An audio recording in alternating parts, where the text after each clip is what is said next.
Laura mentioned, to share some of the experiences that have been going on here in Mexico. But first of all, I'd like to say what is MADE, Migration and Development, which is an effort that we are doing as a civil society after many years of discussions. First of all, as many of you know, since 2006, a large number of civil society organizations have been coming together to organize for change in policy and practices during and around the UN high-level dialogue on migration and development. After so many forums, we as civil society came out with a 5-year, 8-point plan action proposed to collaborate around 8 priorities centered on decent work and reforming migrant labor recruitment, human development and diaspora action, protection of migrants, men, women, and children on the move in and at the borders, and the rule of law, governance, and international responsibility. As you all know, implementing this has been no easy task at all. So we've been, as members of civil society and the members of the International Steering Committee, we've been always discussing as what is it that we could do to land these proposals, to make sure that they are implemented. So in 2014, there was the creation of MADE, Migration and Development, which is being co-funded by the European Union, and it is right now it is coordinated by 7 civil society and networks around the world. These organizations are Migrant Forum in Asia, in Africa as well, Caritas Senegal, the Americas East Foundation Scalabrini with assistance from the Scalabrini International Migration Network, and International Network for Migration and Development, and in Europe is AFOR UK, CORTE, and ICMC Europe. And now I like to say that ICMC in Europe is the general coordinator. So in MADE, as you know, we are many of you know, we are organized in regional and thematic coordination points.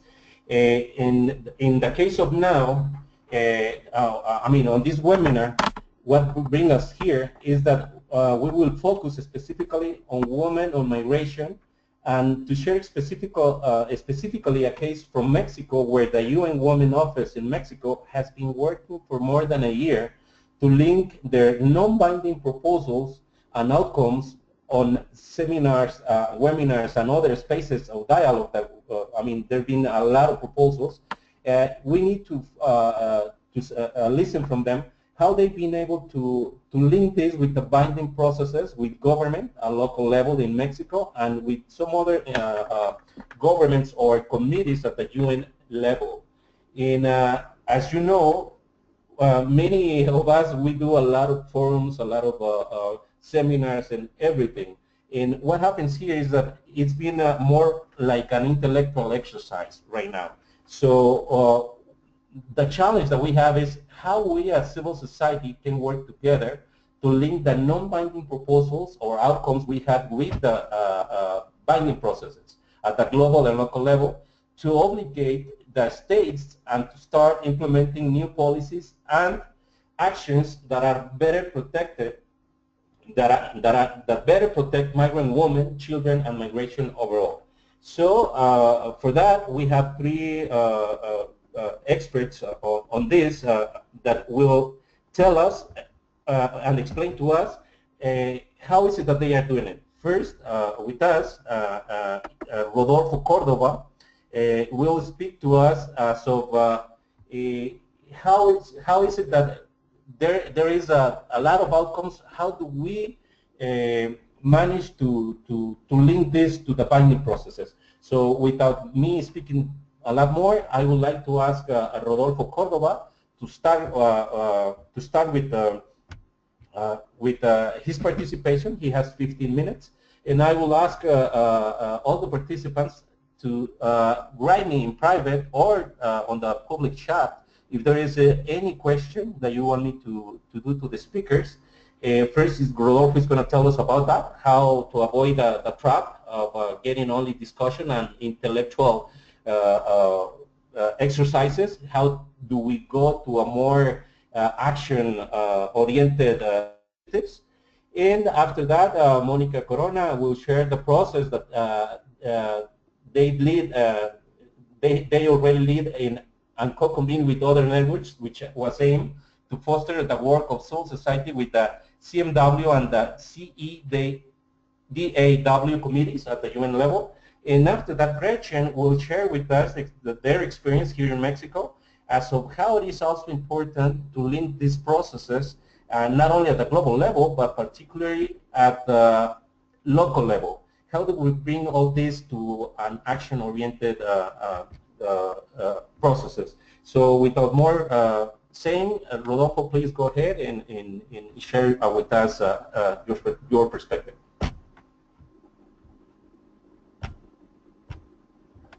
Hello. Hi, good morning, afternoon, evening to everyone. Thanks, Efrain, for your kind introduction and very detailed introduction as well. As you were saying, what we are trying to present now is sort of a new working method that we have been thinking about, and it's presented, showcased in the regional report that we produced under MADE. What we are trying to identify is how we can basically force different states, or the states in the international community, to implement what they have been discussing at the regional or global processes, particularly those that are of a non-binding, voluntary and informal nature. And not only doing that, but also what we're trying to present, and I will talk a little bit more after I show the video, is how we reach to this point. No? Something that is important to highlight is that we don't have yet like a very concrete result, but what we have identified through the last couple of years at least, through MADE, but also through other networks such as the Global Coalition on Migration and others, in which I'm sure the people who are attending to the webinar are participating in, is how to push the governments to implement at the national level or even at the subnational level what they are discussing at the global level. But before going into further explanation, I want to showcase a video that basically summarizes one of these topics, and it complements the report. I think you already have the link to the YouTube channel, so you can watch it later. If you don't have it, I will post it later.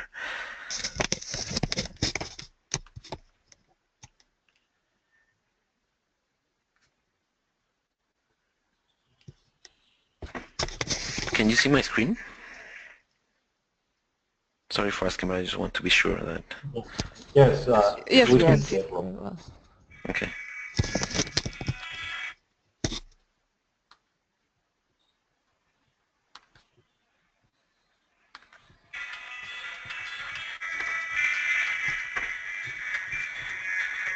Tantas semanas trabajando en un documento y nunca sabrás si el gobierno lo va a leer. Pero así es trabajar en una ONG. Buscas que el gobierno mejore todo aquí y ahora. I think there was a technical thing. Sorry for that.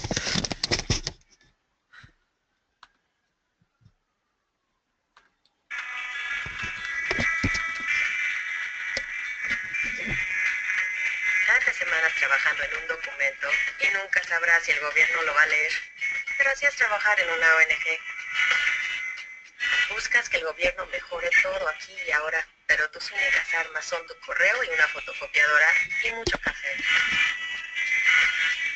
En tus eventos, cuando termina el vino de honor, sientes que hiciste al mundo un poquito mejor, pero muy adentro de tu mente sabes que para cambiar las cosas esto no es suficiente. Y no por eso vas a dejar de luchar. La causa es tu pasión, aunque te paguen muy mal. Aunque sí estaría bien que te pagaran un poquito mejor. Y piensas, ¿pero de qué sirve todo lo que hago? Soy experto en varios temas de derechos humanos. Si todo mi trabajo es dar recomendaciones, pero pocas veces veo que el Estado toma acciones.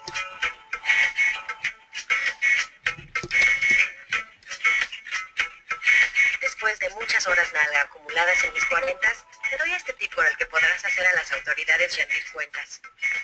No es muy complicado ni tiene gran ciencia. Los comités de Naciones Unidas te ayudan a tener más incidencia. Estas son las cosas que puedes hacer. Revisa qué, dónde y cuándo discuten y acuerdan los gobiernos en el Foro Mundial. Identifica las propuestas de las organizaciones participantes en las jornadas de sociedad civil del foro. Invita a los comités a que conozcan tus historias. Júntate con otras ONGs que trabajan en temas similares al tuyo y ofrece tus insumos. Y apóyate en las oficinas locales de Naciones Unidas. En enero de 2016, bajo el liderazgo de ONU Mujeres México, organizamos un evento que ejemplifica estas acciones. Trabajar de forma más coordinada y eficiente significa mayor presión a los gobiernos desde la sociedad civil y organismos internacionales. Arriba y adelante, compa. So basically what we try to do is identify what have been the government discussing through different non-binding voluntary and informal mechanisms such as the GFMD, and how we can link those discussions to other binding processes, specifically the UN committees. And by binding, I'm talking about processes that have an independent body that monitors how the states are implementing what they agree at the global or regional level. It could be through global international covenants, but also at the regional level. No? For instance, here in the Americas, we have the Inter-American System of Human Rights that it's also binding for the governments of the region. And I think that Mexico is a very good example, like, of this dichotomy that we are seeing or watching, and a huge gap, no, between what they are discussing and they are promoting at an international level and what we see here on the field on a day-by-day basis. Probably some of you have already met even with the Mexican government now that they are preparing the UN meeting on September 19 about migrants and refugees. And Mexico has been like one of the champions within the UN system to promote migrant rights. But we don't see that vision translated into policies and procedures. So something that we've been trying to identify is how we can push the government to implement what they are promoting around the UN to the national level. And we thought that binding the GFMD with particularly the UN committee that follows the implementation of the Migrant Workers Convention and the Convention to eliminate all discriminations against women would be a good starting point. I'm not going to talk much about this because Mónica will share more information about this. But that's one of the things that we are trying to do now. The networks with which we could convene the event in January are working on identifying how these discussions are linked, and we are preparing now a questionnaire on that allows to identify not only what are the main or common issues between the Convention of Migrant Workers, the GFMD, but also how those two are also related to the Sustainable Development Goals. So what we're trying to do is link or identify the common issues around those three global processes or instruments. And the second step is how to bring those discussions into the national process. For instance, in Mexico, we have at least three boards in which civil society participate, and that we could use to bring the global discussions to the governments at those spaces. Just to mention these three spaces, one is the civilian board, advisory board of the National Migration Institute in Mexico. That it's the National Migration Institute is the main agency in charge of managing migration, and of course it doesn't have like a human rights approach on its actions.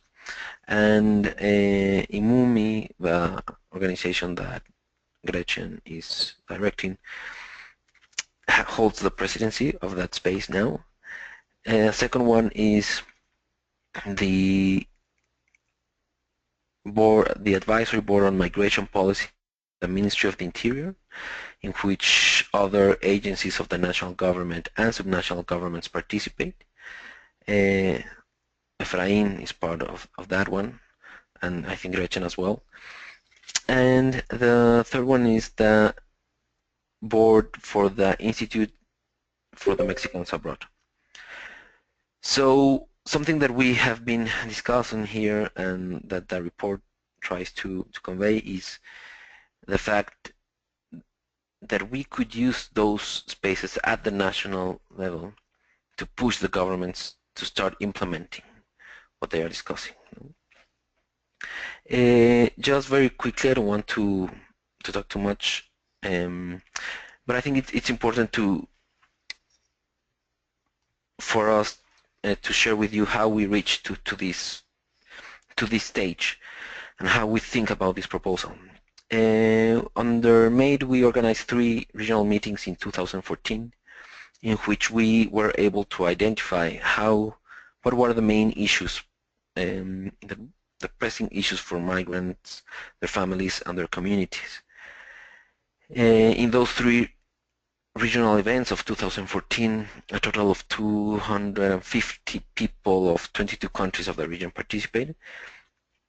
And last year, in September of last year, we have another regional meeting that was focused on trying to identify like more strategic work. That event and one of 2014 was also co-convened with CAREF. I see that Paola is here. It's like the center to, I know the proper name in English, probably Paola can share that later, but it's one of the organizations, our close allies in Argentina, that works for promoting the rights of refugees and migrants over there. And what we tried to identify in that meeting of 2015 was one specific action in which the 70-something people of 17 countries of the Americas could work together. Of course, it was very difficult, as you can imagine. So at the end what we did was try to identify the specific problems based on the discussions that we had in 2014, some concrete solutions to those problems identified, and which regional or global spaces would be good to tap into or work through in order to promote those solutions, and who could do that. So the exercise that we undertook in January of 2016 with UN Women Mexico and other networks, the Colectivo and the Migration Forum in Mexico, is like a follow-up of what we discussed in 2015, and had the idea to start grounding those discussions that we had that sometimes are very difficult to ground.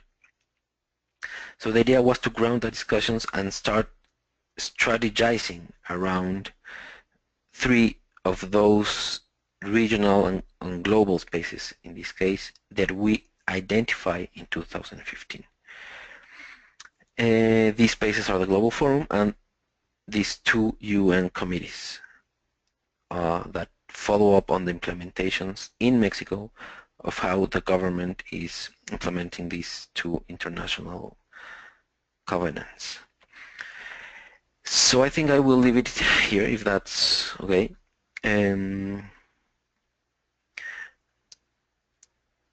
I will pass the mic to Mónica so she can share a little bit more of what we did and the project that they have been coordinating and the event that they led on January of this year. Thank you, Rodolfo, for your presentation.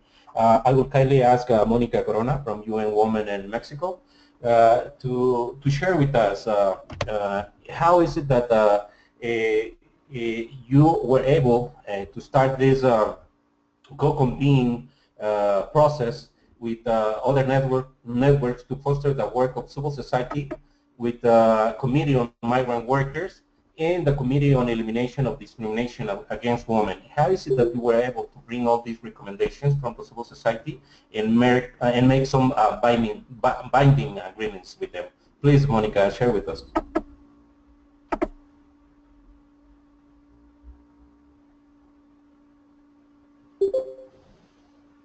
I'm sorry. I think Mónica just wrote in the chat that she can't hear.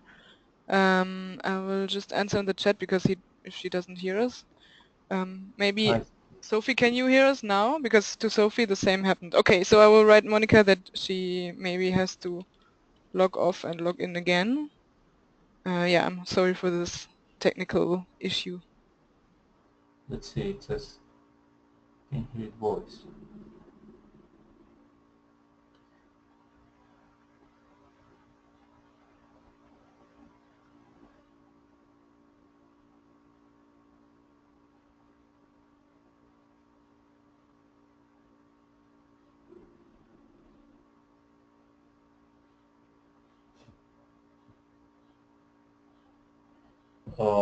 Okay, there's a suggestion that probably it would be a good idea while Mónica fixes the technical issue to introduce Gretchen Kuhner from Instituto Mexicano de la IMUMI.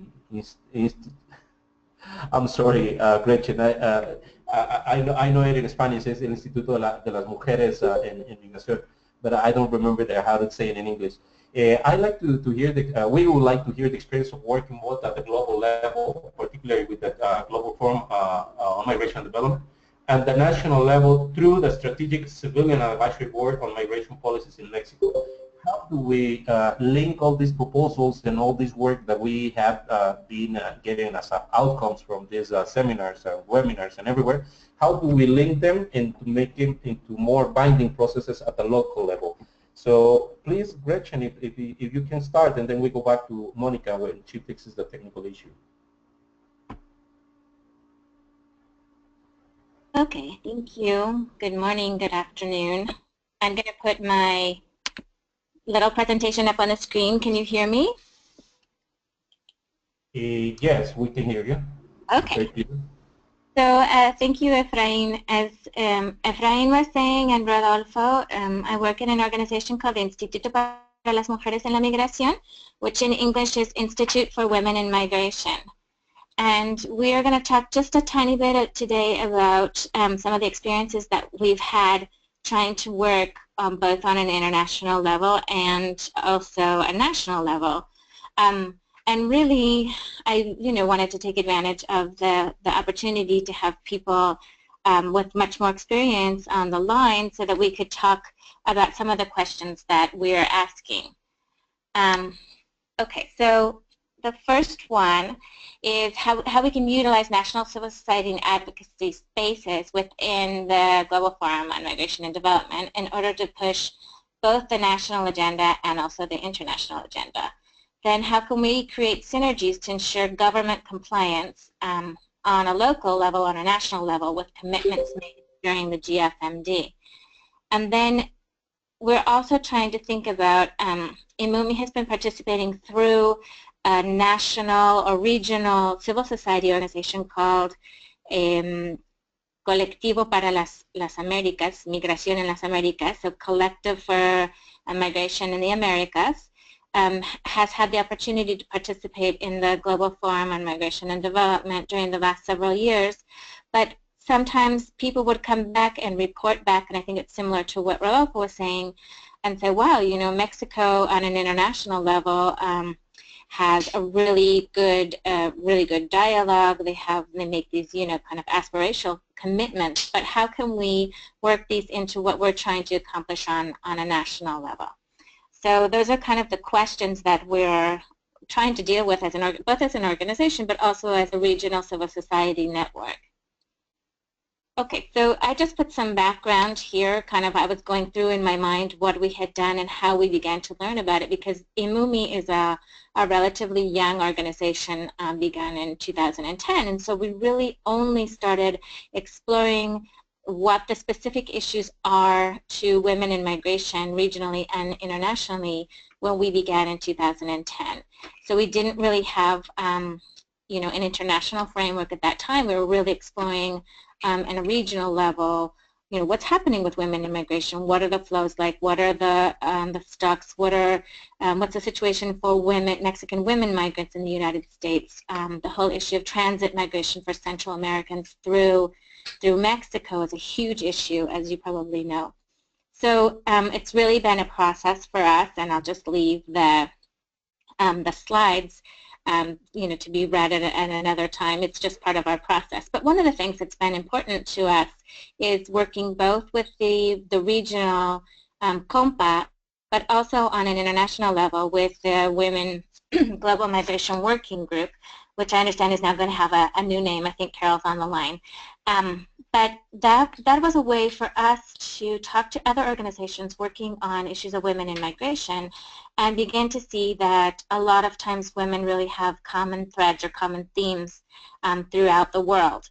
So working through this working group on an international level, we were then able to start to put some of our information, some of our reports, some of our findings and recommendations, and plug that into their information, both within the GFMD, but also you know, other kinds of regional and international meetings. Okay, so this other slide just talks about how we participated in the GFMD in 2013, 14, and 15, and we actually began in 2010. And then in the last couple of years, we've had this really lucky opportunity to be able to work with UN Women, because they also have a project to produce information, and that gave us the opportunity to really be able to dig into the international instruments and try to do comparisons, and also look at the situation of women immigrants in Mexico, which sometimes is not the focus because there's so much focus on transit migration and emigration, the Mexican population, mostly in the United States. So it really gave us this opportunity to publish, to look at, set out, and to look at the Migrant Workers Convention. And then we started working with this framework of the recommendation 26 of the Convention against Elimination, or the elimination of discrimination against women. So first, I just put this little slide up because I was thinking about how we work from the top down, and then it would also be, I guess the arrows could be going either way. But it's important to understand migration policy in Mexico and how it works.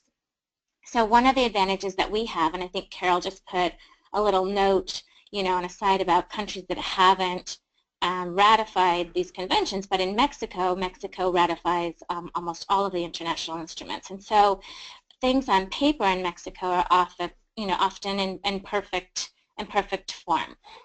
So I just wanted to point that out. The international and regional instruments are always cited within the National Development Plan. And the National Development Plan is pretty much written every 6 years because it corresponds with the executive administration of every 6 years.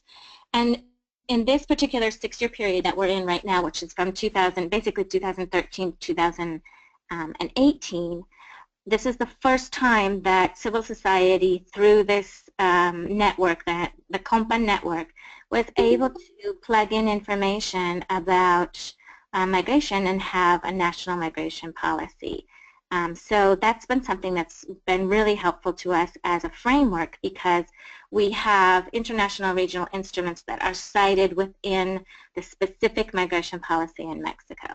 And then, as Rodolfo was talking about, the more like operational part of it, there's something called the Office of Migration Policy of the Ministry of the Interior. And then civil society also has 2 other spaces, I guess you could call them, where civil society is working directly together with government. One of them is the Migration Policy Council of the Ministry of the Interior, which is an opportunity to bring together different agencies of the government, like the Ministry of Health, Ministry of Education, the Interior Ministry, those in charge of refugee protection, and they're all in the same room together. So that's a really good opportunity there if you have a specific advocacy agenda to try to get the government to actually adopt what it's talking about on an international level. And then the Citizens Council of the Migration Institute, which Rodolfo also mentioned, is much more specific because it's linked to the Migration Institute, which is really in charge of immigration status, issuing immigration documentation, but it's also in charge of detaining and deporting, well, recently approximately, over like almost 200,000 people from Central America per year. But it's a good space because it's a very technical space where we can actually have, I think, impact. Okay, so and then the last slide, I just wanted to show sort of an example of how we've been working. So you can see the Migrant Workers Convention there, and then the Convention for the Elimination of Discrimination Against Women. And in the middle for us, the recommendation 26 of CEDAW, I don't even know what it's called in English, has really been an important framework for us because it really links together issues of migration and vulnerabilities of migrants and all of the different processes with the specific discrimination that women can experience. And so when we started learning more about the recommendation, we said, oh, well, this is really sums up in a lot of ways what women are going through in our region, women migrants, and also women in migration, because there's a huge impact, of course, on women who stay in communities of origin who don't end up migrating, but whose lives are completely connected to the migration process. So as I said before, we had this project with UN Women, which Mónica, I think, is going to talk about, that allowed us to do research to provide specific recommendations based on evidence and also based on the national legislation, and also being able to cite the international instruments, so that we had some really specific recommendations that were in the framework of this recommendation 26. And then we were able to present these specific recommendations in the national fora through civil society networks like COMPA and another one called Foro Migraciones, as well as within different government spaces. And then we're utilizing this information to be able to show specific recommendations and to request compliance within the international level. So here I kind of in the national part talk about the civil society, the Citizens Council, and the Migration Policy Council, and then in the international fora include this working group for migrant women and GFMD, and then the Migrant Workers Convention and the Convention for Elimination of Discrimination Against Women. So I just wanted to close by talking about one example. One of the things that Mexico often talks about on an international level is the fact that Mexico is also a destination country, and that it's you know, open and receiving people. And one of the things that we've been working on through the Citizens Council and the Migration Policy Council is improving legalization programs, temporary legalization programs, maybe something similar to what just didn't pass in the United States, something similar to DAPA, but of course on a much, much, much smaller scale. So anyway, it's very helpful for us to have the legal stance of CEDAW and the Migrant Workers Convention behind us, because it's already written into Mexican migration policy. And working through the Citizens Council and the Migration Policy Council, and having all of this information and all of these citations available to us has been helpful in trying to get specific programs on a national level that include, for example, work authorization for women that's not attached to a specific employer, or programs designed to fit women's vulnerabilities. For example, if the legalization program is too expensive, we have to ensure that there are ways that people can have fee waivers so that they don't have to pay. Or we're looking at women domestic workers in Chiapas, for example, which is a southern state in Mexico.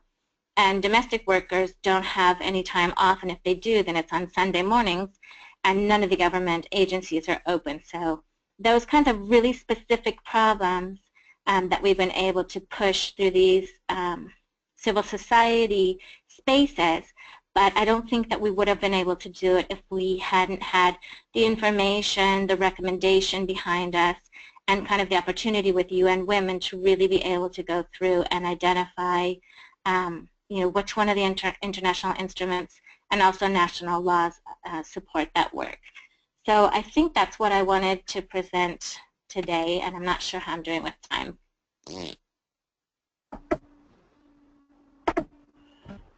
Thank you, Gretchen, for your presentation. And well, before we start the questions and participation of everyone, I would like to ask a friend, Mónica, Corona, to share with us her experience of how is it that they do it at UN Mujeres to work with migration workers and with the Committee on the Elimination of Discrimination Against Women. How did you were able to link all these proposals and make sure that they were binding? So please share with us. Go ahead.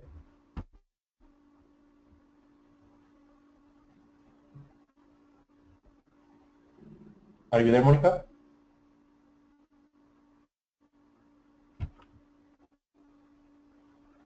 Can you hear me? Hello? Yes, sorry. I was just trying to share my screen. Can you see my presentation? Yes, you can do it a little bit bigger. So, just a second. Okay. Right. Can you see my presentation now? Yeah, perfect. Yes, we can see it. If you can make it a little bit bigger, that'll be great. Sorry, I'm having a little technical problem, so the sound. Okay, can you hear me? Very well. All right, thank you. All right, well, I'm sharing my presentation. Hope that you can see that. And okay. Well, thank you to Mada for the invitation to participate in this webinar. As UN Women, we know well that for us, the last 10 years at least, the migrant issue has been a very important because of the quantity of people crossing borders. And we know that 49% of these migrants are women around the world. I want to share with you that taking this scenario as a reference and in the context of the World Post-2015 Development Agenda, we can confirm that for the first time in the global discussion, migration is recognized as an important factor in development. So in the Sustainable Development Goals, migrant population and particularly women are referred to in that condition as migrants. In the SDG number 8, which focus in the promotion of inclusive and sustainable economic growth, employment and decent work for all, we can find the targets with gender perspective and the achievement of full and productive employment and to ensure decent work for all men and women and equal pay as well. Also, this sustainable goal raises the need to protect labor rights and to promote a safe and secure workplace for all workers, including migrant workers, particularly migrant women and people with precarious jobs. On the other hand, the target number 10 raises the necessity to facilitate orderly, safe, regular, and responsible migration and mobility of people, including through the implementation of planned and well-managed migration policies. However, even those advances and those new strategic goals, however, although migrant women contribute to poverty reduction and to the growth of the economies in their countries of destination and countries of origin, the international community only recently began to realize this. Currently, women migration has gone from being a marginal issue to become an issue of growing importance. And well, nevertheless, it is clear that although it has increased the visibility of female migration, women still face dangerous risks such as exploitation in domestic work and vulnerability to violence during migration.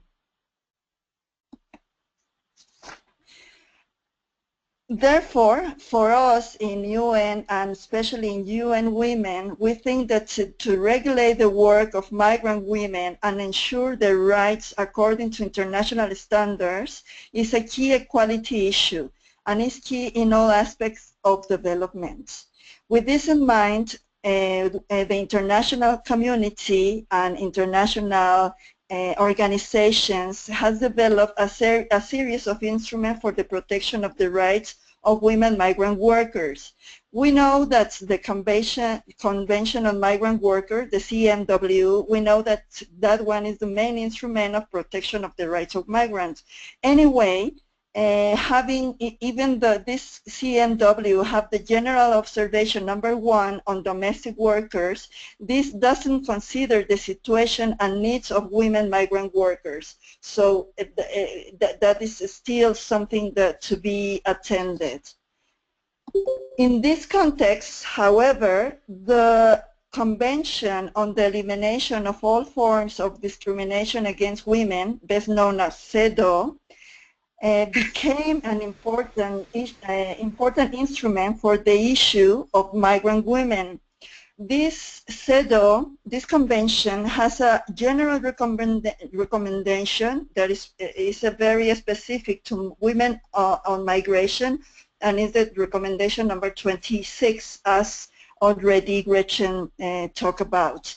And this recommendation number 26 looks for deep solutions to discrimination and exclusion based on gender that in combination with other dimensions like ethnicity, economic status, national origin, age, sex, etc., is limiting the exercise of the rights of women migrant workers. So it is important to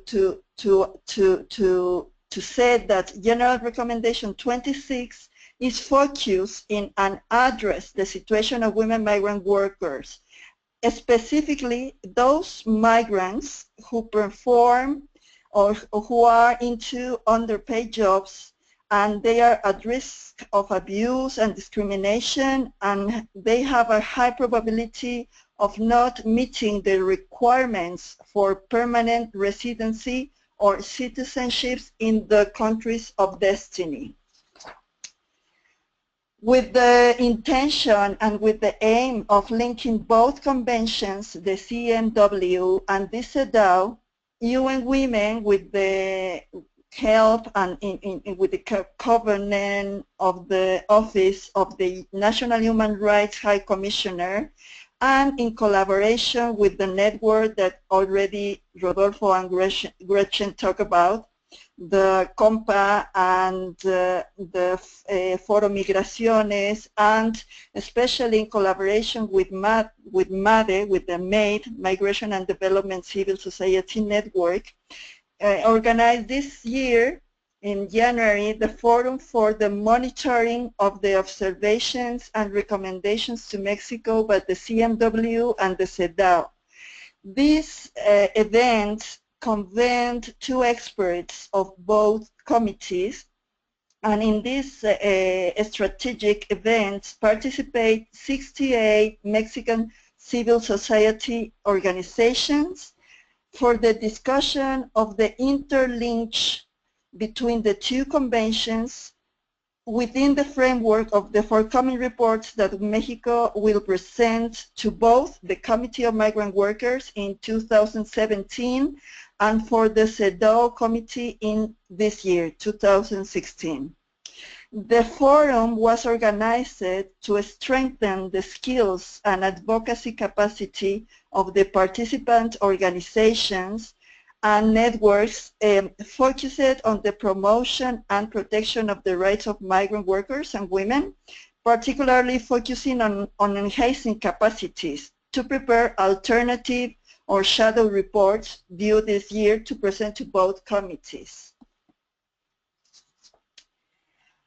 As UN Women, to develop this event and this strategic work with civil society organizations as networks is important because we think that linking both committees, both conventions, the CMW and the CEDAW, is really an area of opportunity. As you can see in the screen, there are at least 8 examples or that demonstrate that this linking has an innovative character of the for the implementation in the countries of both conventions, the CEDAW and the CMW. In particular, the link between migration and gender help us to address the situation of women throughout the migration process. Right, this is the information that I wanted to share with you. Thank you.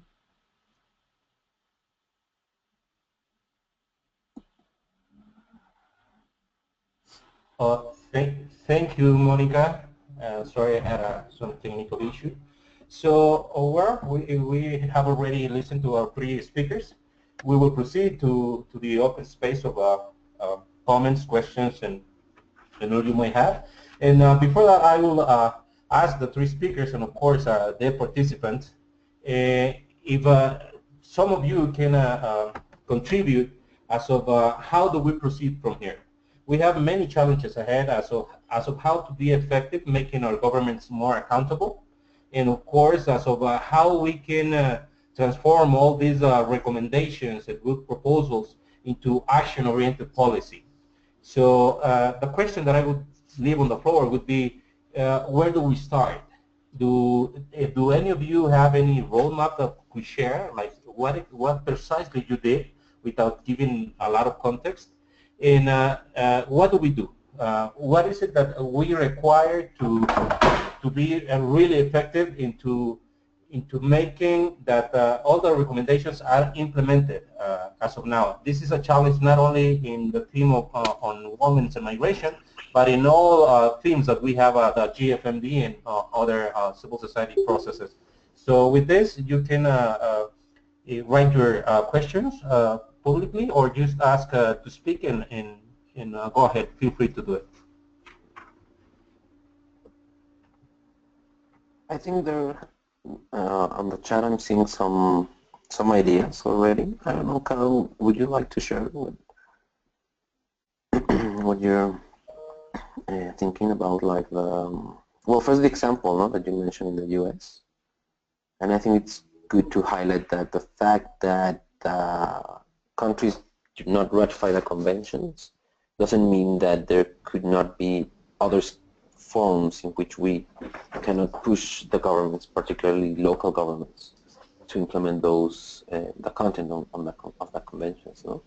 So I don't know, Carol, if you would like to share more about this.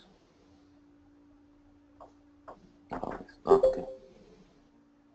Let's see. Carol says that her mic might not be working. Hi. Can you hear me? Yeah. Yes. Go ahead, Carol. Yes. We can hear you. Hello.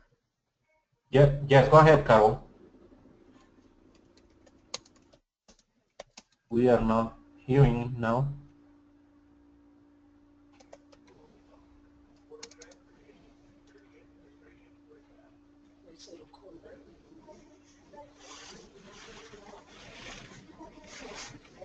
It only says talking. We cannot listen. No. I'm sorry, it seems Carol cannot hear us, so we can hear her, but she doesn't hear us. I just wrote her.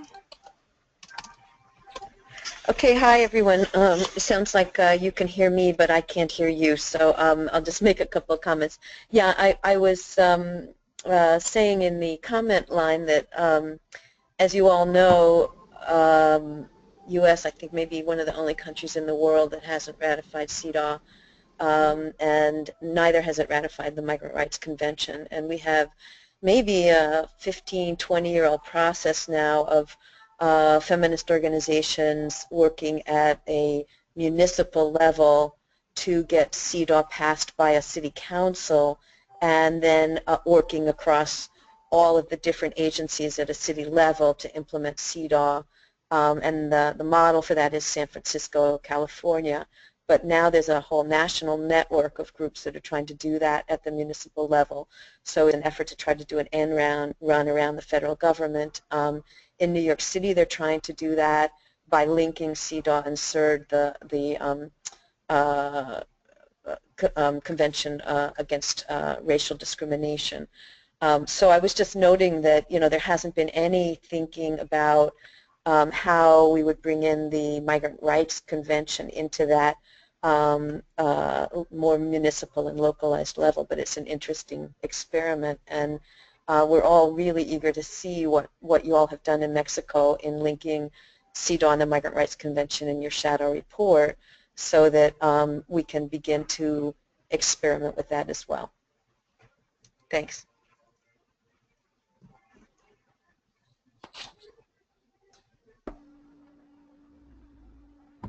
The floor is open if anyone else wants to participate.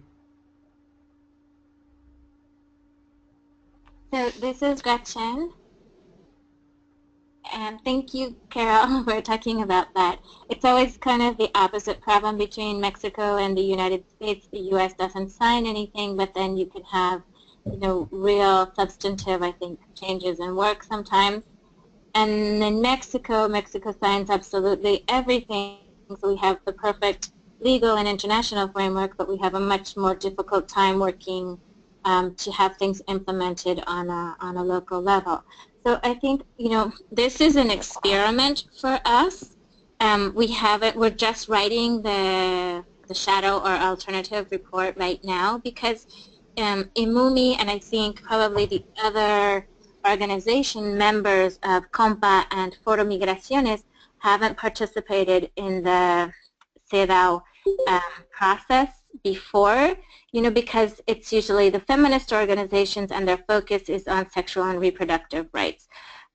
So in the 2012 report, you know, we just got a tiny little line in there about sexual violence against women migrants in transit.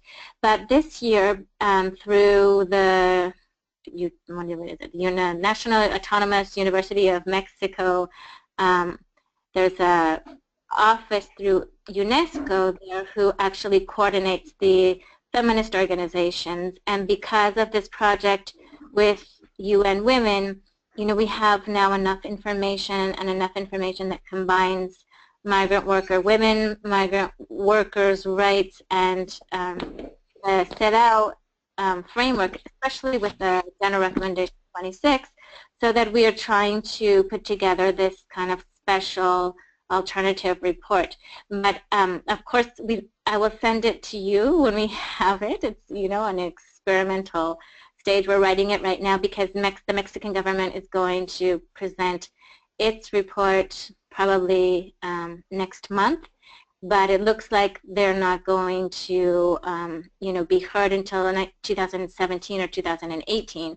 And with the Migrant Worker Convention, we're also working with Foro Migraciones to do the alternative report for that, and that will come up next year. So we're trying to, incorporate gender perspective into the shadow report for the Migrant Workers Convention and the migration perspective in the CEDAW report. So yeah, if anyone has any suggestions, for us and how we could make it better, how we could make it more effective, that would be great. In my personal work, I'm very concentrated on the national level, but it's really I can see how it's been helpful for us to have the international framework.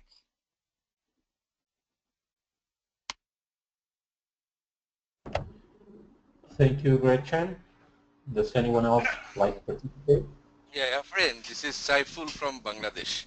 Can I speak? Welcome, Scifil. Yeah. Go ahead. Yeah, thank you very much to the presenter, Rodolfo, Mónica, and Gretchen.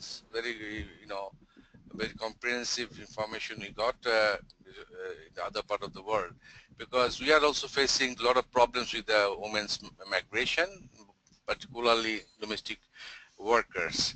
So what actually I understand from the UN Women initiative that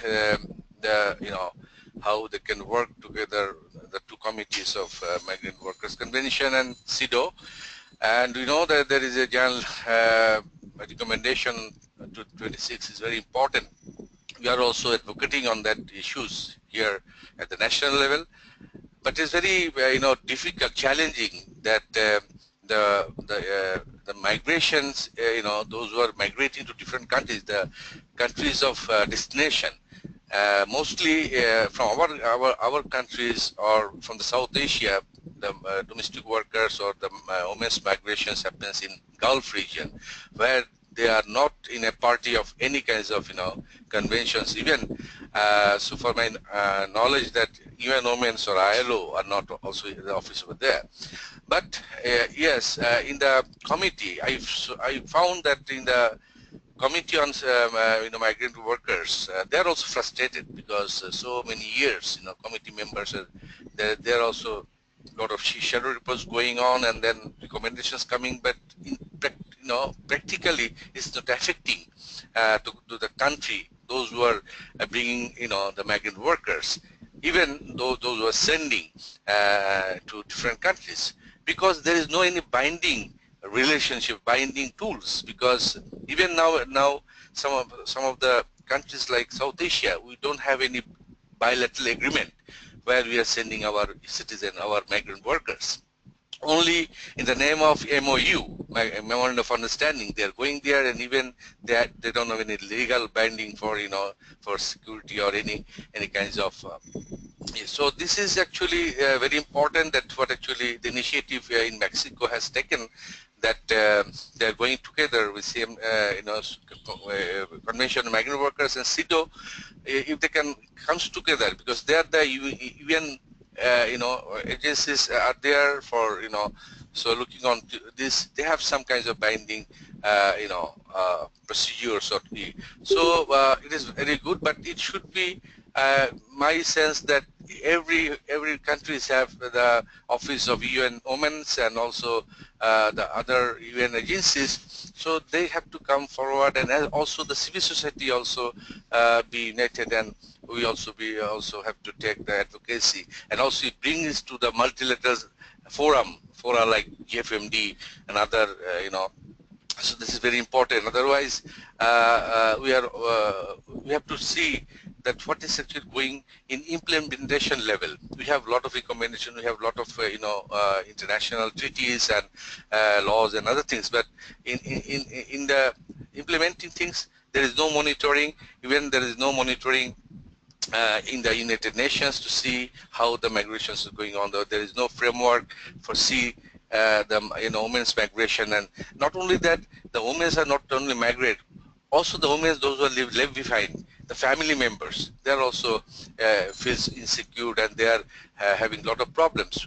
We told this is social cost of migration, when the men goes out and then their women are suffering more, particularly in the South Asia country like Bangladesh. So I think this is very important, and now how you can build our joint efforts or make a platform for this, because we know there's a lot of networks of women's rights are there in the North America, in the US and other part of the world.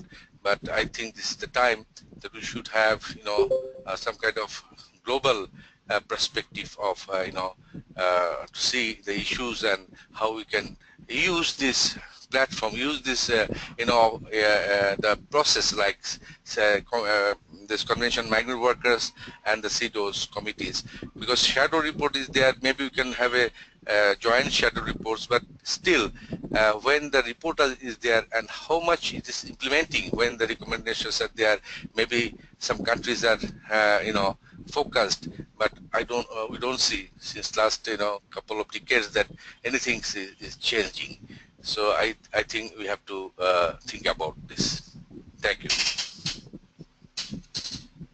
Thank you, Sayed. Saiful. I will remind everyone, participants and speakers, please, if possible, try to ask the questions verbally as well as written. That's very good. And the answers as well. Whenever it's possible, remember this is being recorded, and we want to document all your expertise. The floor remains open. Who wants to participate?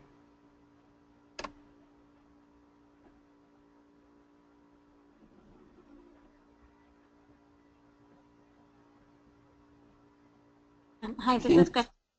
Oh. Yeah, go ahead, Gretchen. Okay. So this is Gretchen again. I just wanted to respond to Paula's question. She's asking about in Mexico if there are many civil society organizations that focus on women and migration. And the answer is that, there's IMUMI, I think, is the only civil society organization in Mexico that focuses exclusively on women and migration.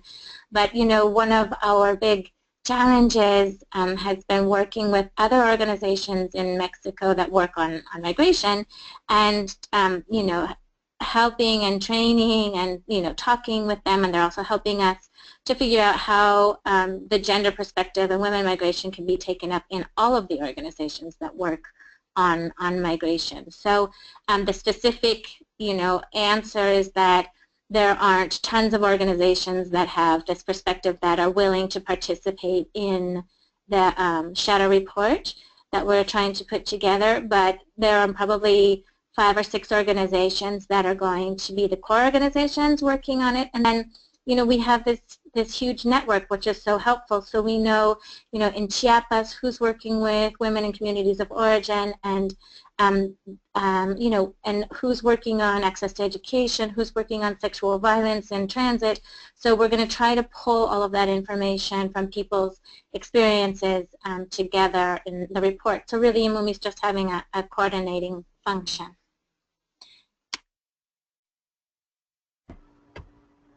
Thank you, Gretchen. Does anyone else like to participate? We still have like another 5 to 7 minutes because we began a little bit late. Yeah, just very quickly, Efrain, if I can. I think that for us, as the question was saying it's like a new process, no? And I think it's not only for civil society and how we can link the different discussions that are going or taking place at the international level, but also I think to some extent to the UN agencies. No, I think Carol was she was saying on the chat how to break down the silos, no, of ministries, and I think that's like also like a big challenge, no, and how we can work not only on those spaces at the national level, focus on migration, no, like these advisory or councils that we have, specifically migration issues, but also on other boards that are not focused on migrants' rights. No? For instance, I think that there are some of these boards as well on that work on women rights or children rights. No? Now in Mexico, there's like a huge, like a new law, national law, and they are like building this institutional framework that it's very ambitious, and that also has like a civil society board that James is to oversee how the government at the national level, but also at the subnational level, are implementing the law. So I think that's also like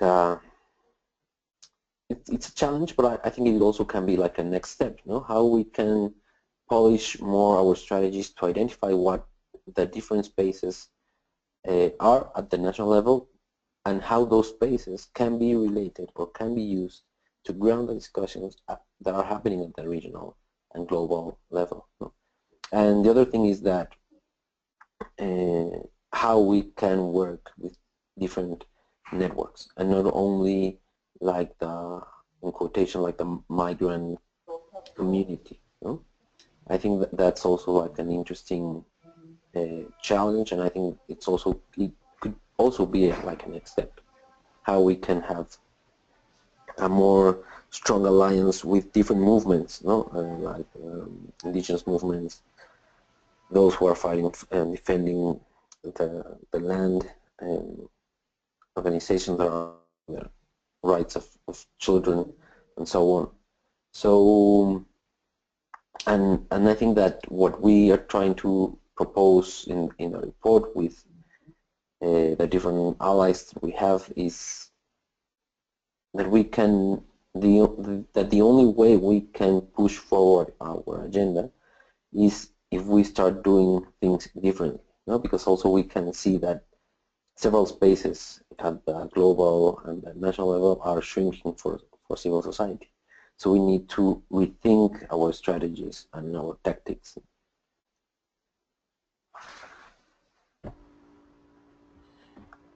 Thank you, Rodolfo, for your comments. It seems like we are almost wrapping up. If there is another participation from the floor, that would be great.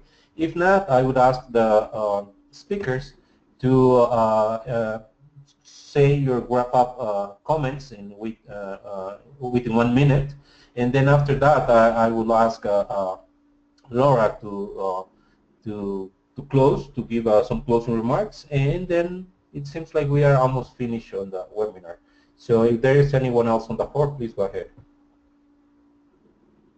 Well, this is Mónica from UN Women Mexico.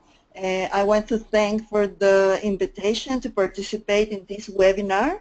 For us as United Nations, and especially as UN Women, it's important to be part and to participate with all this process, considering that Mexico is presenting this year the governmental and shadow reports to CEDAW, and next year to the Committee of Migrant Workers. So I think we have in a key moment, we are in a very strategic situation, a moment to develop a document and information as shadow report to present to international mechanism.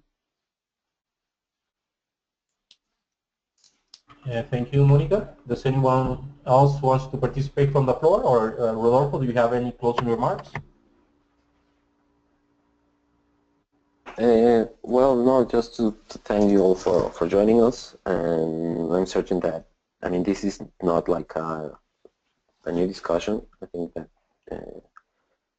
what you already shared through the chat and through the mic, I think it shows that it's not new, but I think it's more like the need of or the urgency that we have to keep pushing on what we have been discussing in the past hour and a half.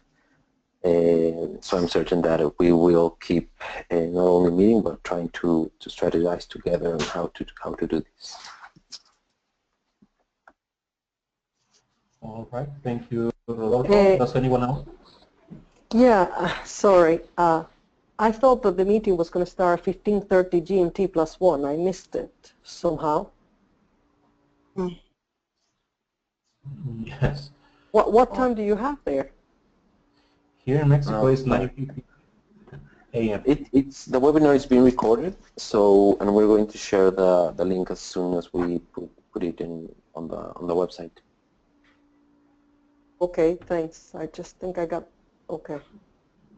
And feel free to share the link with the people that you work with, and people that is very interested into this topic, they can look at it. Does anyone else? Hi, this is Monami Molik with the Women in Migration Network also. Welcome. I just had a quick, so thank you so much for this webinar. It's been so important to hear sort of this very concrete strategy. And I think as we do, I think as Carol was mentioning, as we continue to do the side events and women's caucuses and the GFMD process, but also say in a few weeks in New York during the high-level summit process, it would be really wonderful to keep lifting up this as a model of how to concretize some of the work that happens in these international spaces. It would be wonderful, I don't know if IMUMI or UN Women Mexico has sort of anything written or online about this model besides, I think, the recording of the webinar you would share, something that we could also sort of, and I don't know if you're doing that yet, to be able to distribute sort of how this works and what your experience has been. Thank you, Monami. I think there will be a follow-up into this, and I would kindly ask the speakers to send a collective email with all the materials and maybe with some of the links that our participants are asking for. Does anyone else? No, just very quickly to try to reply to Monami's question. There's some information on the regional report. Because what we tried to do in the report was like try to share the experience, no, like the whole process.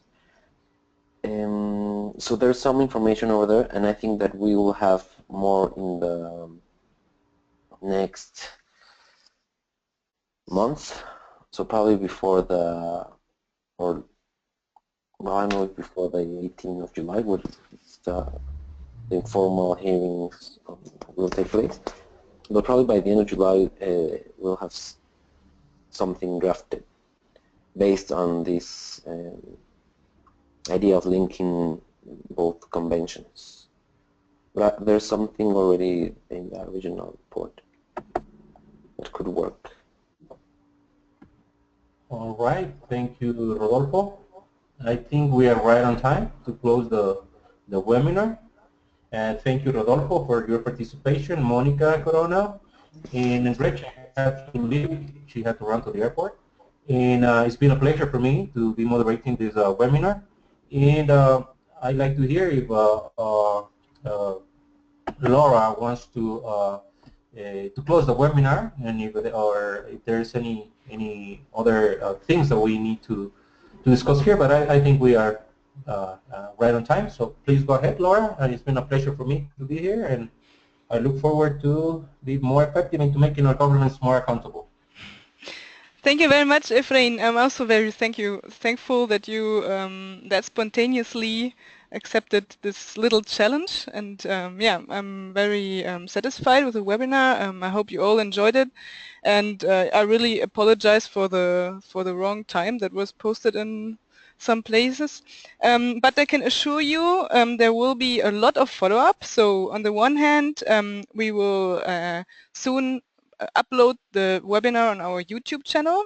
There's already the previous webinar is already there, so this one will also be uploaded, and then you can see all the presentations there, and also hear all the discussions. And we will also send an email to all the participants attaching the presentations of the speakers, and we also would like you to complete a little survey, just some tiny questions. Did you like the webinar, and what we could improve next time? Yeah, and in general, I would like to ask you all to keep an eye on the MADE website and the Facebook, because we will post an article on the regional report from INDB and also on this webinar. And yeah, we will have some other webinars coming up soon, so stay tuned. Don't miss them. Just have an eye on our Facebook, as I said, and yeah, maybe we will also write you an email on that, and I'm sure there will be more mailings soon. So yeah, thank you very much. If you have any more questions, if there's something you were not able to say, then feel free to write us to info@madenetwork.org, and yeah, we're always here for you. So yeah, thank you very much to everybody. I'm really glad that so many people yeah, got through and could attend. And also, I'm super surprised we made it on time. I wouldn't have thought it before, but yeah, that's great. Thank you very much, everybody, for this fruitful, great webinar, and hope to see and hear you soon. Thank you, Laura. Thank you, everyone. Thank you. Bye. And have a nice day, everybody, or evening, or morning, or afternoon. Thank you. Thank you. Bye-bye. Bye-bye. Thank you. Bye.